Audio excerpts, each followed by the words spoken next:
Assalamualaikum warahmatullahi wabarakatuh. Salam sejahtera bagi kita semua. Shalom, Om Swastiastu, Namo Buddhaya, dan salam kebajikan.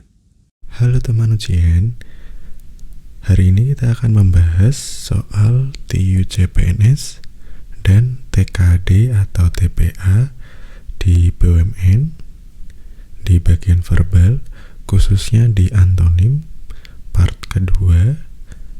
Nah, untuk part sebelumnya silakan teman ujian tonton terlebih dahulu untuk part pertamanya. Nah, untuk mengerjakan soal sejenis antonim itu ada tips dan triknya, bisa dicek di kolom deskripsi, ada 2 poinnya. Oke, langsung saja kita bahas soalnya. Nomor 26, loyalitas. Loyalitas kan pengertiannya adalah kepatuhan, kesetiaan. Nah, untuk lawan katanya atau antonimnya itu adalah yang, kalau dari pilihan ini yang C, desersi. Kalau desersi itu pengertiannya pembelotan kepada musuh atau perbuatan lari dan memihak kepada musuh. Lanjut, soal nomor 27, membaur. Nah, membaur ini pengertiannya itu masuk ke dalam sebuah golongan atau sebuah pergaulan sehingga serupa dengan yang dimasuki. Nah, kalau pilihannya di sini berarti yang lebih tepat yang mana? Yang B, memisah. Kalau membaur kan tadi masuk ke dalam. Kalau memisahkan dia kan istilahnya tidak masuk kan. Jadi lebih tepat yang B. Lanjut. Soal nomor 28, tegak. Tegak ini pengertiannya adalah lurus arah ke atas. Biasanya berhubungan atau tentang garis. Nah, kalau tegak berarti lawan katanya pasti yang miring, yang C. Ini mudah sih, nomor 28. Lanjut, soal nomor 29, revolusi.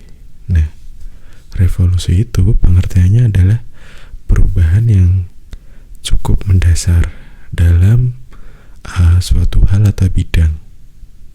Nah, ini berarti lawan katanya yang mana? Adalah yang evolusi. Nah, kalau evolusi itu perubahan yang secara berangsur-angsur dan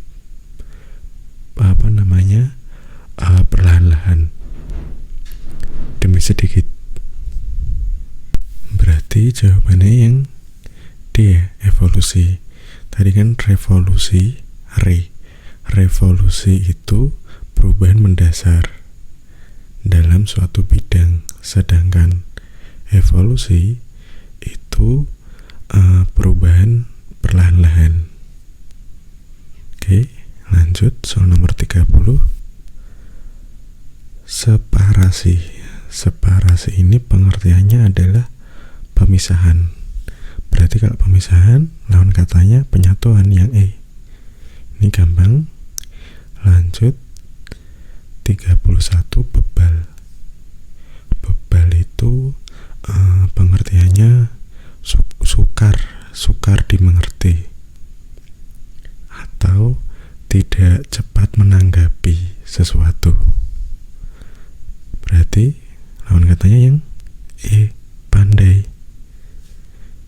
Kalau bebal itu kan sukar mengerti kan tadi, atau tidak cepat menanggapi. Bahasa gaulnya itu tell me, telat mikir gitu kan. Jadi kalau pandai itu kan dia gampang dimengerti dalam suatu hal, terus cepat menanggapi juga. Lanjut, makzul. Makzul ini pengertiannya adalah berhenti memegang jabatan atau turun tahta. Berarti lawan katanya yang mana? Yang pelantikan, yang C. Kalau makzul turun tahta, Sedangkan kalau pelantikan kan berarti naik tahta kan, gitu. Lanjut, subal. Nah, ini katanya tidak awam juga ya, maksudnya jarang digunakan di sehari-hari kita. Ini kalau subal itu pengertiannya yaitu kurang baik buatannya lah, atau bisa dibilang kasar. Nah, kalau kasar berarti kan lawan katanya yang halus, gitu. Lanjut, subam. Subam lawan katanya yang mana nih? Kita artikan dulu.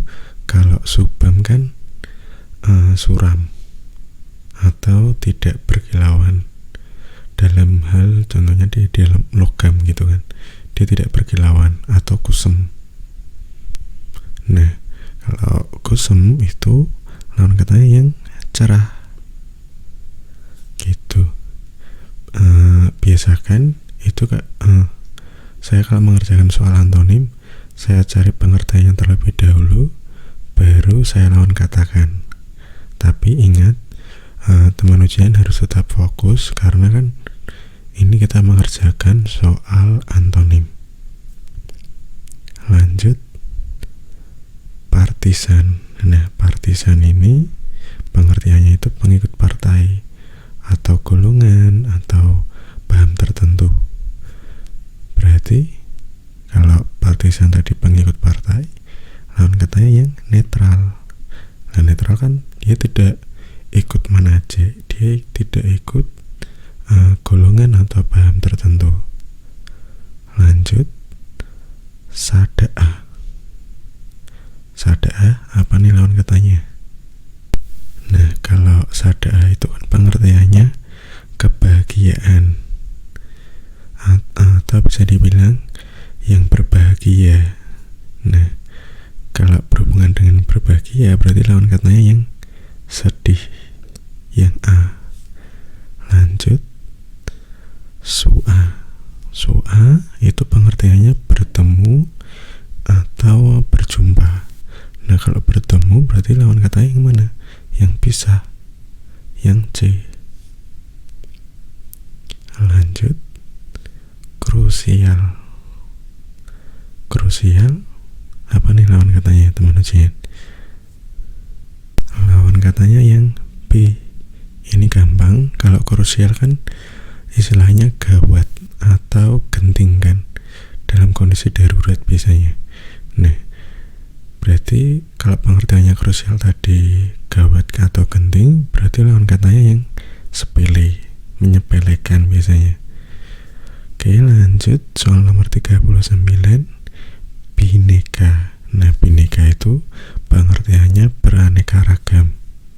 Kalau beraneka ragam berarti lawan katanya yang tunggal, yang B. Lanjut, nomor 40, kasual.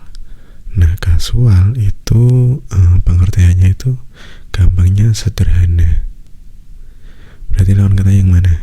Kalau casual yang anggapannya kalau di pesta-pesta. Nah kan, kalau casual kan kayak maksudnya pakaiannya nggak perlu formal-formal. Nah, kalau casual tadi sederhana berarti lawan katanya yang formal, ya kan? Kalau casual kan kayaknya maksudnya kayak berpakaiannya cenderung santai atau sederhana. Sedangkan kalau pakaian formal itu kan biasanya harus pakai jas dan sebagainya, gitu. Lanjut, 41, asimilasi. Asimilasi ini pengertiannya adalah penyesuaian. Penyesuaian sifat asli yang dimiliki dengan sifat lingkungan di sekitarnya. Nah, kalau asimilasi tadi penyesuaian berarti lawan katanya yang mana? Yang bertengkaran, yang B.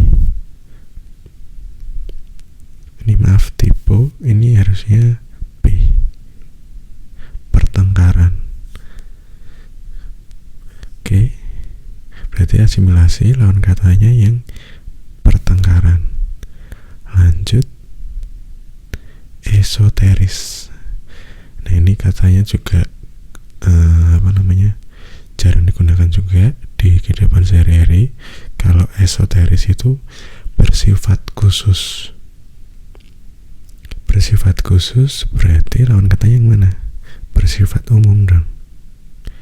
Ini pernah saya bahas juga di soal sinonim. Cuman kalau sinonim kan esoteris itu pengertiannya apa? Nah kalau ini kan esoteris lawan katanya apa? Kalau esoteris kan lawan katanya berarti yang umum. Lanjut, persekutuan. Persekutuan ini kan pengertiannya itu adalah persatuan atau perhimpunan. Berarti lawan katanya yang mana? Lawan katanya yang perorangan. Persekutuan pasti lebih dari satu. Maksudnya adalah lebih dari satu orang atau lebih dari satu organisasi. Sedangkan perorangan pasti hanya satu kumpulan gitu. Jadi dia berdiri sendiri. Lanjut, gampang ya tadi, persekutuan lawan katanya yang perorangan. Lanjut, 44 muda. Muda lawan katanya yang mana? Ini gampang nih. Kalau muda itu lawan katanya pasti tua.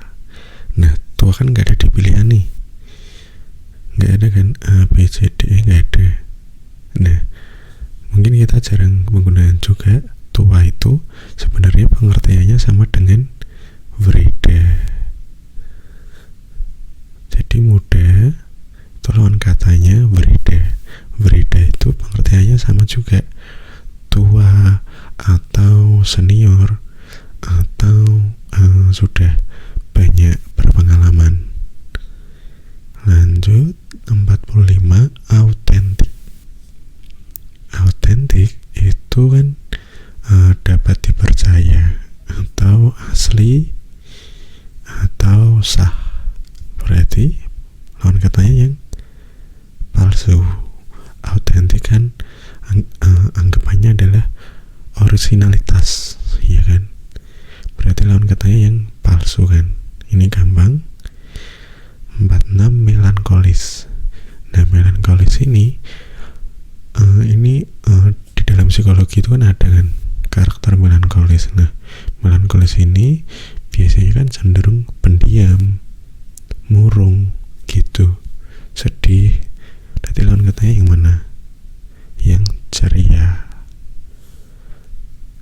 Diingat-ingat, kalau melankolis ini kepribadian yang pendiam, murung, sedih, muram gitu. Lawan katanya berarti yang ceria, yang B. Lanjut, fonem. Wah ini pengertiannya lumayan susah ini, karena kan katanya jarang kita gunakan juga. Fonem itu sebenarnya adalah satuan bunyi terkecil yang mampu menunjukkan kontras sebuah makna, iya kan? Ini lumayan susah ini. Berarti lawan kata yang mana? Morfem. Nah kalau morfem itu satuan bentuk bahasa terkecil yang mempunyai makna. Nah kan diingat, fonem itu satuan bunyi satuan bunyi terkecil. Kalau morfem itu satuan bentuk bahasa. Itu jadi diingat, fonem itu satuan bunyi terkecil, morfem satuan bentuk bahasa. Semuanya baik fonem dan morfem itu sama-sama satuan terkecil, cuman bedanya fonem bunyi, morfem bentuk bahasa. Lanjut, skeptis. Skeptis ini pengertiannya yaitu kurang percaya atau ragu-ragu lah dalam suatu hal Berarti lawan katanya yang mana? Yang yakin dong, yang B. Skeptis kan kurang percaya atau ragu-ragu pengertiannya. Lawan katanya berarti yang yakin, yang babi, B. 49 hadir. Hadir ini kan apa pengertiannya? Istilahnya siswa hadir kan berarti siswa tersebut masuk. Kalau tidak hadir biasanya kita menyebutnya absen, yang A. Absen itu tidak masuk. Tidak masuknya misalkan di sekolah, kerja, dan sebagainya. Lanjut, diferensiasi. Nah, diferensiasi ini pengertiannya adalah perbuatan membeda-bedakan. Berarti yang lawan katanya yang mana? Yang ekuivalensi. Nah, kalau ekuivalensi ini pengertiannya adalah keadaan sebanding. Kalau diferensiasi tadi perbuatan membeda-bedakan, sedangkan ekuivalensi ini adalah keadaan sebanding atau keadaan sepadan. Jadi tidak membanding-bandingkan gitu. Berarti diingat-ingat, diferensiasi kan perbedaan, pembeda lah, perbuatan membeda-bedakan.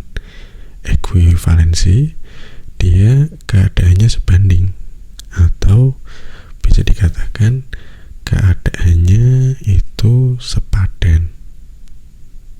Oke, segitu saja untuk part keduanya teman ujian. Untuk part selanjutnya jangan lupa ditonton ya teman ujian. Terima kasih sudah menonton. Sampai jumpa di video selanjutnya.